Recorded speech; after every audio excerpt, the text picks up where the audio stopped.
ఉరికి వేలాడుతున్న అమ్మని నాన్న ఎంత కిరాతంగా చంపాడో బొమ్మ గీసి చూపించిన 4 ఏళ్ల కూతురు. ఆమె వయసు 27 ఏళ్ళు. పేరు సోనాలి. ఉన్నట్లుండి ఓ రోజు ఉరికి వేలాడుతూ కనిపించింది. ఆమె అత్తమామలు అది ఆత్మహత్యగా చిత్రీకరించి పోలీసులను బురిడి కొట్టించాలని అనుకున్నారు. అయితే 4 ఏళ్ల చిన్నారి గీసిన ఓ డ్రాయింగ్ పోలీసులకు ఆశ్రయంగా మారింది. 4 ఏళ్ల చిన్నారి తన తల్లిని చంపిన హంతకుడిని పట్టించింది. సరిగ్గా మాటలే రాకపోయినా డ్రాయింగ్ వేసి హత్య చేసిన వ్యక్తిని పోలీసులకి పట్టించింది ఆ చిన్నారి. ఆ డ్రాయింగ్ లో ఉన్న ఆ హంతకుడు ఎవరో కాదు, తన తండ్రే. ఆ 4 ఏళ్ల పాప చెప్పిన నిజాలు విని పోలీసులు షాక్ అయ్యారు. ఉత్తరప్రదేశ్లోని ఝాన్సీలో ఓ వివాహిత మృతి కేసు కీలక మలుపు తిరిగింది. ఆమెది ఆత్మహత్య కాదు, హత్యేనని మృతిరాలి కుమార్తె ఓ డ్రాయింగ్ గీసి మరీ చూపించింది. తండ్రి సందీప్ బుదియాలేని అనే తల్లిని హతమార్చినట్లు ఆ 4 ఏళ్ల చిన్నారి చెబుతుంది. ఝాన్సీలోని కొత్వాలి ప్రాంతంలోని శివ పరివార్ కాలనీలో 27 ఏళ్ల సోనాలి బుదిలియాతో మృతి చెందింది. అయితే ఆమె ఆత్మహత్య చేసుకుని మరణించిందని ఆమె అత్తమామలు పోలీసుకు చెప్పారు.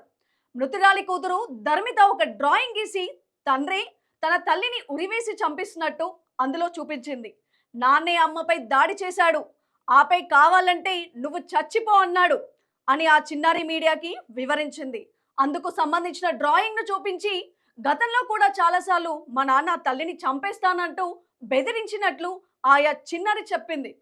అదనపు కట్నం కోసమే తన కుమార్తెను హతమార్చానని సోనాలి తండ్రి ఆరోపించారు. పోలీసుల కథనం ప్రకారం 2019లో ఝాన్సీకి చెందిన సందీప్ బుదిలియా సోనాలి వివాహమైంది. ఆ టైంలో 20 లక్షల డబ్బు ఇతర లాంఛనాలకు కట్నంగా ఇచ్చినట్లు ఆమె తండ్రి సంజీవ్ త్రిపాఠి చెబుతున్నారు. అయితే పెళ్లైన కొన్ని నెలల నుంచే అదనపు కట్నం కోసం భర్త అత్తమామలు వేధించారని ఆరోపించారు. ఇంటి నుంచి డబ్బులు తీసుకురాకపోవడంతో ఆమెను శారీరకంగా మానసికంగా చిత్రవద చేశారని ఆవేదన వ్యక్తం చేస్తూ వచ్చారు. విషయం తెలిసిన పోలీస్ స్టేషన్ కు చేరడంతో 2 కుటుంబాలు రాజీ పడ్డాయి. ఆ తర్వాత వారికి పాప పుట్టినా గొడవలు మాత్రం ఆగలేదు. ఆడపిల్ల పుట్టడంతోనే అబ్బాయి పుట్టలేదంటూ ఆమెను టార్చర్ చేయడం మొదలు పెట్టారు. తాజాగా ఆమె అత్తగారింట్లో ఉరికి వేలాడుతూ అనుమానాస్పద స్థితిలో కనిపించింది. కేసు నమోదు చేసుకున్న పోలీసులు చుట్టుపక్కల విచారించారు. ఈ క్రమంలోనే మృతురాలి 4 ఏళ్ల కుమార్తెను కూడా విచారించారు. ఆ చిన్నారి వాంగ్మూలం ఇవ్వడంతో పాటు తల్లిని తన తండ్రి ఎలా చంపాడో డ్రాయింగ్ వేసి మరీ చూపించింది.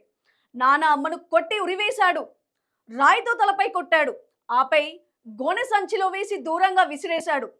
ముందు రోజు కూడా అమ్మను భయపెట్టడానికి నాన్న చాలా ప్రయత్నించాడు. అప్పుడు నేను నువ్వు అమ్మను కొడితే నీ చేతులు విడిచేస్తాను అని చెప్పాను.